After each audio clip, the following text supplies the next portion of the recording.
Hello my lovely students, socio point channel पर सभी को बहुत बहुत स्वागत है। बच्चों, आज हम लोग क्या देख रहे हैं? टॉपिक मजूमदार का ओरिजिन ऑफ कास्ट, जाति व्यवस्था की उत्पत्ति कैसे हुई, मजूमदार जी कैसे बताते हैं। घुर्ये का आप लोगों ने देख चुका है, सेमेस्टर 5 की प्लेलिस्ट में आप लोग देख सकते हो घुर्ये जी का। ठीक है, वो देख लीजिएगा फिर से, क्योंकि उससे रिलेटेड है ये सारी चीज़ें, सब मतलब एक जैसी हैं। उन्होंने भी रेशियल थ्योरी दी है और इन्होंने भी रेशियल थ्योरी दी है, तो आपको अगर वो समझ लेते हो तो ये समझने में ईजी होगा, इसलिए कह रही हूँ। इसके अलावा इम्पॉर्टेंट क्वेश्चंस, इम्पॉर्टेंट टॉपिक्स मैं कोशिश करूँगी बताने की आपको। उन सारे वीडियोस का लिंक इस डिस्क्रिप्शन में दे दूँगी। सेमेस्टर 5 का इस बार जुलाई कह रही हूँ, फेब 2023 में कैसा एग्ज़ाम पैटर्न रहेगा, कैसे क्वेश्चंस आएंगे, कितने कितने करने होंगे, वो सारी चीज़ें मैं बताऊँगी आपको। ठीक है, तो फिर देखते रहिएगा और लिंक डिस्क्रिप्शन बॉक्स में चेक कर लीजिएगा। तो चलिए आज हम लोग देखते हैं कि मजूमदार जी ने कैसे कास्ट का ओरिजिन बताया है। ठीक है, देखिए प्रजातीय आधार पे बताया है कास्ट का ओरिजिन, रेशियल थ्योरी। ठीक है, घुर्ये जी ने भी बताया है। स्टार्ट किसने किया था रेशियल थ्योरी? हर्बर्ट रेजले ने। ठीक है, 7 प्रजातियों की बात करते हैं वो। ओके, तो आप इनकी थ्योरी जानने से पहले ये जान लीजिए कि रेस क्या होती है, प्रजाति क्या होती है और जाति क्या होती है। ठीक है, दोनों में डिफरेंस देख लीजिए, फिर मैं आपको बताती हूँ। इनका घुर्ये जी से काफ़ी रिलेट करता है, तो मैं बार बार कह रही हूँ कि उनको देख लीजिएगा, क्योंकि वो बहुत ज़्यादा डिटेल्ड वीडियो है। ठीक है, इसको मैं शॉर्ट में बताने की कोशिश करूँगी। प्रजाति जानते हैं आप लोग, बेसिकली 3 प्रजातियों में कहा गया है कि हमारे भारत में 3 प्रजातियाँ होती हैं। एक कॉकेशॉइड होती है, एक निग्रोइड होती है, एक मंगोलियाइड होती है। ठीक है, कॉकेशॉइड वाइट कलर है ना, फेस जिनका होता है। मंगोलियाइड के होते हैं जो थोड़े पेल होते हैं। निग्रोइड के हो जाते हैं ब्लैक होते हैं जो। ठीक, जाति सॉरी प्रजाति प्रजाति एक बायोलॉजिकल कॉन्सेप्ट है। रेस, बायोलॉजिकल मतलब हमारे शरीर से रिलेटेड, जैविकीय अवधारणा है। ठीक है, ये बाय बर्थ आपको मिलता है कि आप जैसे हमारे इंडिया में पैदा हुए हो तो आपकी एक अलग अपीयरेंस होगी, आप अलग तरीके के दिखोगे, आपकी मीडियम हाइट होगी, आपका कलर जो है ना बहुत वाइट होगा ना ब्लैक होगा, बीच में होगा, है ना, ब्राउन। तो इस तरीके का कुछ अपीयरेंस होता है। बॉडी बहुत ज़्यादा स्ट्रॉन्ग नहीं बाय बर्थ। ठीक है, इस तरीके की कुछ चीज़ें होती हैं। मतलब कहने का मतलब जाति की तरह नहीं कि आपको पैदा होते ही मिल गई और जो है आप उसको बदल नहीं सकते, और ये सारी बातें आपका शरीर नहीं बल्कि सोसाइटी डिसाइड करती है। लेकिन इसमें शरीर डिसाइड करता है, आपके वाहक अणु, आपके जीन्स डिसाइड करते हैं।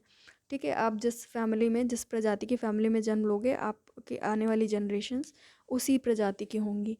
ठीक है, और ये सारी चीज़ें जो है आपकी बॉडी में जो जीन्स हैं उनके बेस पे होता है। लेकिन जाति क्या होता है? जाति आपकी बॉडी से रिलेटेड नहीं होता है बल्कि सोसाइटी से रिलेटेड होता है, सोशियो कल्चरल इंस्टीट्यूशन है। ठीक है, सामाजिक सांस्कृतिक संस्था है जाति। तो इसलिए जाति और प्रजाति में बहुत ज़्यादा डिफरेंस है, क्योंकि जाति जो है वो हमारे शरीर से रिलेटेड है और प्रजाति जो है वो हमारे कल्चर और सोसाइटी से जुड़ी हुई है।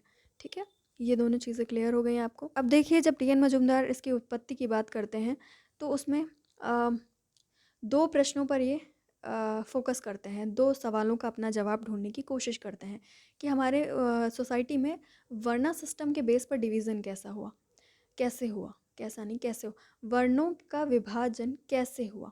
ठीक है, प्रत्येक वर्ण में जातियों व उपजातियों के निर्माण की प्रक्रिया किस तरीके से शुरू हुई। अब हर वर्ण में, ब्राह्मण क्षत्रिय वैश्य शूद्र, हर वर्ण के अंदर सब कास्ट दिखेंगे ना आपको, वो बनी कैसे। ठीक है, वो सब कास्ट कहाँ से आई, उनके निर्माण की, उनके बनने की प्रोसेस क्या थी। ठीक है, इन दोनों के सवालों का जवाब ढूंढते हुए वो क्या कहते हैं, ओरिजिन ऑफ कास्ट बताते हैं। ठीक है, कास्ट जो है उसका ओरिजिन पुर्तगीज़ लैंग्वेज से है, पुर्तगाली भाषा, जिसका मीनिंग होता है सामाजिक विभाजन या सोशल डिवीज़न। समझ गए। लेकिन हमारे भारत में जो वर्ण विभाजन है उसमें वर्ण का रंग से अर्थ लिया जाता है, विशेष गुण से संबंध रखते हैं वो वर्ण। ठीक है, कि उनके अंदर विशेष गुण होंगे। ठीक है, तो अब कहानी यहाँ रंगों से शुरू होती है भारत की। ठीक है, ऐसा कहा जाता है, साक्ष्य मिले हैं कि भारत में द्रविड़ लोग रहते थे, ठीक है, जिनका कलर अलग था, ठीक है, जो गेहुए कलर के थे, न ब्लैक न वाइट। आर्य जो थे वो बाहर, भारत से बाहर के थे, ठीक है। वो उनका बॉडी स्ट्रांग था, लड़ने के काबिल थे, वो लड़ने वाला फिगर था उनका फिजिक, और कलर वाइट था, ठीक है। बहुत ज़्यादा धार्मिक चीज़ों में, आडंबरों में, ठीक है, रूढ़िवादिता, इन सारी चीज़ों को फॉलो करते हैं थे वो लोग। तो इस तरीके के कुछ कुछ थे वो लोग। कलर अलग था, ठीक है, पॉइंट पकड़ो, कलर अलग था उनका। और क्योंकि वो बहुत स्ट्रांग थे फिजिकली और लड़ने पे ही यकीन रखते थे, ठीक है, दूसरे को नीचा दिखा कर, नीचे रख करके, उसको दबा करके अपने आप को शासित करना है ना, मतलब शासन करना, ठीक है, लोगों को दबा करके, ये सारी चीज़ों की कुछ मान्यता थी उनकी। तो जब आर्य आए, द्रविड़ों से उनकी टक्कर हुई हमारे भारत में, तो कौन जीतेगा? ऑब्वियसली आर्य जीतेंगे। हमारे यहाँ की संस्कृति कैसी थी? मोक्ष प्राप्ति, शांत बैठो, मोक्ष को प्राप्त करने का प्रयास करो। तो यहाँ पे कैसा लड़ाई झगड़ा? लड़ाई झगड़ा करने आए ये लोग आर्य, द्रविड़ से। जीता कौन? आर्य। कलर कितने हो गए? दो, एक बहुत ज़्यादा वाइट, एक उनसे जो है डार्क कलर, ब्राउन कह सकते हो, है ना, गेहुआ, ब्रिटिश। तो इन दोनों कलर में थे कौन? द्रविड़। दिखने में भी क्या थे? ये ज़्यादा सुंदर थे हर तरीके से, कि मतलब इनकी हाइट भी ज़्यादा थी, फिजिकली स्ट्रॉन्ग थे, और कलर तो था ही, ठीक है। तो इस बेस पर क्या हुआ, आर्यों ने बना दिया वर्ण व्यवस्था, कि जो है वर्ण व्यवस्था में ये क्या होंगे? ब्राह्मण होंगे, और ये अदर, ठीक है। बनाया किस लिए? अब देखो, वर्ण सिस्टम हो गया ना, बनाया किस लिए? अब जानते हो, ये बहुत ज़्यादा धार्मिक और वैसे दबा करके रखने वाले और रूढ़िवादी, है ना, आडंबरों का प्रैक्टिस करने वाले लोग थे ना आर्य। तो बनाएंगे वर्ण व्यवस्था, ब्राह्मण, क्षत्रिय, वैश्य, शूद्र। ताकि क्या, क्यों बनाया? ताकि इनके जो वाइट वाले लोग हैं वो हमेशा ज़िंदगी भर वाइट रहें। अगर इनसे शादी हो गई तो वो भी अलग कलर के हो जाएंगे, है ना। इसलिए इन्होंने, मतलब, और इसके अलावा वो अपने आप को सबसे ऊंचा रखना चाहते थे ना, ब्राह्मण, ठीक है, क्षत्रिय, वैश्य, शूद्र।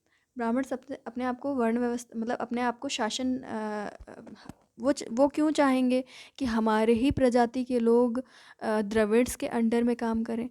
तो उन्होंने क्या किया? सारे आर्यों को उठा करके सबसे ऊंचा कर दिया, ठीक है, इसलिए ताकि वो शासन करते रहें, उनका हर एक इंसान शासन करता रहे। तो इस तरीके की कुछ चीज़ थी। इन्होंने बहुत सारे रूल्स बनाए कि अंतर विवाह होगा, ठीक है, अपने ही जाति के अंदर सब शादी करेंगे। इस तरीके के कुछ रूल्स रेगुलेशंस बनाए। तो ये रूल्स रेगुलेशंस किस लिए बनाए इन्होंने? ताकि उनकी जो प्रजातीय शुद्धता है, जो रेशियल प्योरिटी है, रक्त, कहते थे हमारा ब्लड बहुत प्योर है, हम सबसे प्योर ब्लड वाले हैं, और इसके अलावा हमारी रेस सबसे ज़्यादा प्योर है, हमारा कल्चर सबसे ज़्यादा उत्कृष्ट है, सबसे बेस्ट है, हमारा सांस्कृतिक श्रेष्ठता है हमारे पास, ठीक है। और अपने आप को प्रभावशाली समूह बनाने की कोशिश पूरी की, कैसे की? ये व्यवस्था ला करके, है ना, वर्ण व्यवस्था, जाति व्यवस्था, समझ गए। और जो सबसे इजी व्यवसाय थे, जिनमें जिनमें क्या हो, प्रॉब्लम्स कम उठानी पड़े, उन व्यवसायों को अपने नियंत्रण में ले लिया कि ये सिर्फ हम ही करेंगे और कोई नहीं करेगा, है ना। इस तरीके से क्या हुआ, इन्होंने वर्ण व्यवस्था लेकर के आए इन्होंने, और एक व्यवसाय पर, खास व्यवसायों पर इन्होंने क्या कर लिया? एकाधिकार कर लिया। तो इस तरीके से वर्णों के विभाजन में जो वर्ण राजनीतिक रूप से शक्तिशाली थे, इस तरीके से वो क्या करते थे? अपने जो प्रैक्टिस करते हैं ना, जो रूल्स रेगुलेशंस, उनको बनाए रखने में योगदान करते थे। और इस तरीके से सारे लोग क्या करते थे? जो नियम बन गया उनको उसी हिसाब से फॉलो करते थे। और क्या किया इन्होंने? द्रविडियंस को अपवित्र मान लिया, उनकी सामाजिक परिस्थिति सबसे ज़्यादा निम्न कर दी। अब एक ख़ास बात और, मजुमदार कहते हैं अब यहाँ आर्य आए, आर्यों ने अटैक किया, आक्रमण किया, तो इसका मतलब ये नहीं कि इसके बाद किसी ने अटैक ही नहीं किया। बहुत सारे आक्रमणों, बहुत सारे मतलब प्रजाति समूह, बहुत सारे अलग-अलग रेसेस के लोगों ने हमारे यहाँ अटैक किया, ठीक है? और वो यहाँ पर रहे, ठीक है? ये सारी चीज़ें चलती रहीं काफ़ी टाइम तक। तो अब अलग-अलग रेसेस के लोग भी यहाँ पे अटैक करते रहे, तो इसकी वजह से यहाँ पर बहुत सारे कल्चर्स बन गए हमारे यहाँ। अलग-अलग एरिया के अलग-अलग कल्चर, ठीक है? अलग-अलग सोशल ग्रुप्स, अलग-अलग सामाजिक समूह बन गए। इस तरीके की बात कौन कर रहा है? सब कुछ मजूमदार का बोल रही हूँ, ठीक है? आर्यों ने क्या किया? अपने रक्त की शुद्धता को बनाए रखने के लिए अंतर्विवाह को स्थापित कर दिया, जिसके कारण सभी अंतर्विवाही समूह बन गए, ठीक है? सारे समूह, मतलब शूद्र भी अंतर्विवाही बन गया, वो भी अपनी ही जाति में विवाह करेगा, ठीक है? क्षत्रिय, वैश्य, शूद्र सब अंतर्विवाही बन गए, जिसका उद्देश्य क्या था? जो बाकी जो प्रजाति समूह हमारे यहाँ आ रहे हैं, उनके प्रभाव से बच के अपनी प्रजाति और सांस्कृतिक विशुद्धता की रक्षा करना, समझ गए? अपने रेशियल और कल्चरल प्योरिटी को बचाए रखना, प्रोटेक्ट करना। इस तरीके से मजुमदार कहते हैं हमारे यहाँ ऐसे स्ट्रैटिफिकेशन हुआ, ऐसा संस्तरण हुआ कि हर जाति की परिस्थिति जो थी, हर जाति का स्टेटस, परिस्थिति मतलब स्टेटस, उसके रक्त की शुद्धता और दूसरे समूहों से उसके पृथक्करण के आधार पे निर्धारित होने लगी, ठीक है? कि कितना उसका रक्त शुद्ध है, ठीक है? और दूसरे समूहों से कैसा उसका रिलेशन है। ब्राह्मणों ने अपनी प्रजातीय विशुद्धता को सबसे ज़्यादा बनाए रखा, और भारत के जनजातीय समूहों ने भी विशुद्धता को बनाए रखने के लिए प्रयत्न किए। बाहरी समूहों से उनका संपर्क न होने के कारण उन्हें निम्नतम सामाजिक स्थिति मिल गई, ठीक है? जो जनजातियों की बात हो रही है, जो जनजातियाँ थी ना, वो उनको कास्ट से बाहर कर दिया, ठीक है? उनको बाहरी समूह कहा जाने लगा, आउटर ग्रुप्स।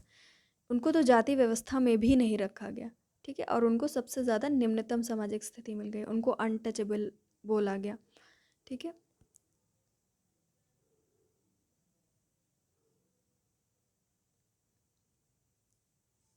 फिर क्या हुआ? मजुमदार जी कहते हैं कि बहुत पहले से भारत में जो उच्च जातियां हैं, वो भूमध्य सागरी और अल्पाइन प्रजाति की शारीरिक विशेषताओं का प्रतिनिधित्व करती हैं।